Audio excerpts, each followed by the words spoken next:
او یاره په دفتر کې ولې څوک نشته؟ لکه چې کبیر صاحب د ټول تر مخه موږ راغوښتي یو. خود به مو راغواړي. اخر خو موږ ډال میم کاپ یو. ډېر مهم کسان. اوس خو به پیسې حیثیت او طاقت لرو او هر یو به په سلامي راته وایي. پیانو رزلانو سزا درکوو هغونده نه تر هغه اضافه درکوو. یا الله تاسو بیاکلانو رزلانو سپیانو بېغیرتو بیاکلانو نمک حرامو ته مې نه یوالي تاسو دوو د کبیر صاحب سره د 0 میلیونو د ګټې ورکولو کول کړی وو خو تاسو وګټلې 999 میلیونه 99 لکه او 99 زره یعنې چې 1 زره یې تاسو ورڅخه خوړلی دی نو اوس به وچه پلاخه وخورې چپلاخه بوزه دی سمه ده صاحبه دلځئ ما پر یوه سیرې باندې دونې سزا کبیر صاحب ستاسو ځای 4 نوي کسان راوستلي دي یعنې موږ نو ځکه خو تس ویستل سوه او کبیر صاحب څوک داسې نه پسې اخلي نو کبیر صاحب یې په توپنچه پسې اخلي راکه چیلاکه او وی توپنچه راکه توپنچه او توپنچه سمه ده صاحبه دا اوس څه کوي د کومه ځایه راکاږي توپنچه جلاده بله صاحبه هغه دروازه بنده کړه سمه ده صاحبه یا مولا الله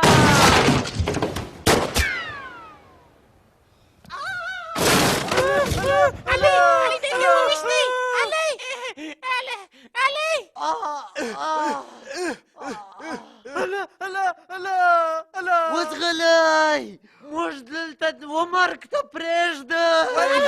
وزغلی یو ګړی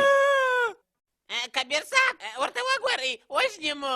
موږ پرېږده هیله کوم او وایي زه تاسې 4 داسې څنګه پرېښولی سم ورته وګورئ وژني مو زه تاسې وژنمه ومې لیدئ پوښتنه نه کوي راته وایي چپ سئ بیاخلانو که دې زه مو پسې اخلمه ورته وګورئ پسې اخلي مو الۍ درځغلی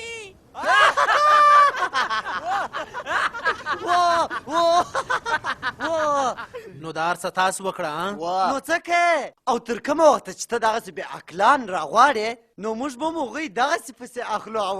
او هغه تر هغه وخته تر څو چې ته موږ د خپل کاروبار شریکان نه کړې شریکان او وایي ستاسو کبیره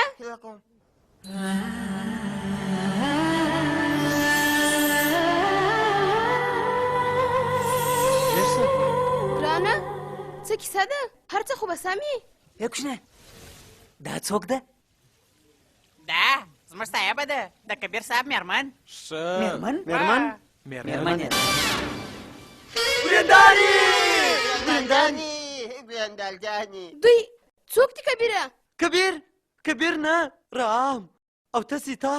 او موږ د رام 4 کوچني ورونه څونه ښه یو ګړی د رام خو 3 ورونه وه اوه رښتیا نو څه پروا لري ته په موږ کې یو داسې وګڼه لکه هغې چې یتیم او په یتیمخانه کې اوسېږي او ته هسې راوستلی ګراني ته ولاړه زه په 2 دقیقې کې د خدای په امان د خدای په امان تاسې 4 خو زما دفتر ته راغلاست